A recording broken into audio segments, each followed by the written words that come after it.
Shalom, salam sejahtera bagi kita semua.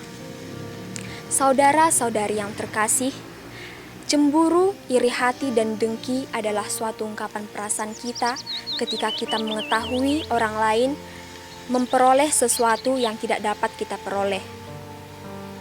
Rasa cemburu, iri hati, dan dengki ini sangat sering kita rasakan dalam kehidupan kita sehari-hari. Misalnya dalam keluarga.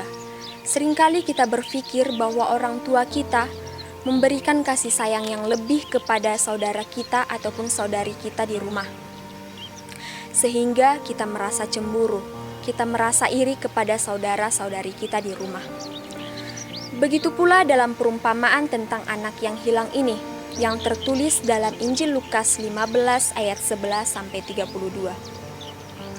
Dalam perumpamaan ini ada 3 tokoh yang sangat mencolok, yaitu si sulung, si bungsu, dan ayahnya.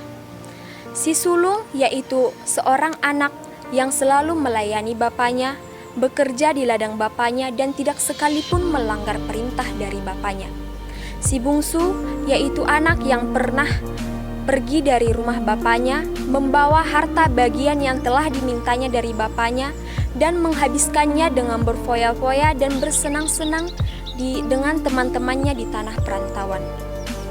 Dan yang terakhir yaitu bapaknya yang selalu mengampuni kesalahan anaknya, bapaknya yang selalu mengampuni maupun memberikan jalan kepada anak-anaknya, bapaknya yang tidak pernah menghakimi atas kesalahan anak-anaknya. Hingga pada suatu ketika si bungsu pulang ke rumah, bapaknya tetap menerima si bungsu dengan lapang dada. Dia tetap menerima kepulangan anaknya dengan bersukacita. Dalam kehidupan kita sehari-hari, si sulung dan si bungsu itu menggambarkan kita manusia. Kita sebagai si sulung, kita juga sebagai si bungsu. Kita melakukan dosa dengan berbagai cara, dan kita kembali ke jalan Bapa. Dan bapaknya ataupun ayahnya menggambarkan Allah sendiri. Namun dalam perumpamaan ini kita menegaskan tentang sifat si sulung, yaitu anak pertama, anak tertua.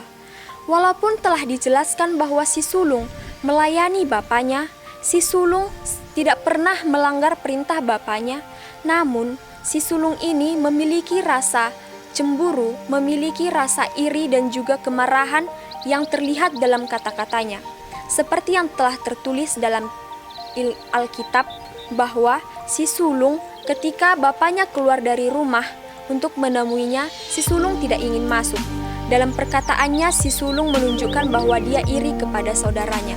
Dia bertanya, "Mengapa adikku yang telah melakukan dosa tetap disambut oleh ayahku?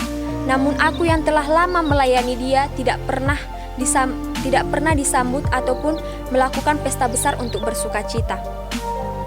Dari sini kita dapat melihat bahwa si sulung memiliki rasa cemburu dan memiliki rasa marah dalam dirinya. Saudara-saudari yang terkasih, apakah kita akan menjadi seperti anak sulung? Walaupun kita berbuat baik, tidak seharusnya kita menghakimi saudara kita. Walaupun kita sudah merasa bahwa perbuatan kita baik, tidak seharusnya kita merasa cemburu ataupun tetap merasakan cemburu terhadap saudara kita yang memperoleh lebih dari kita. Terutama seperti contoh tadi dalam keluarga. Maka dalam renungan kita pada hari ini, apakah kita akan menjadi si anak sulung atau menjadi seorang bapa? Apakah kita akan menghakimi saudara kita ataupun mengampuni kesalahan saudara kita dan membawanya ke jalan yang benar? Marilah kita renungkan di dalam hati kita masing-masing.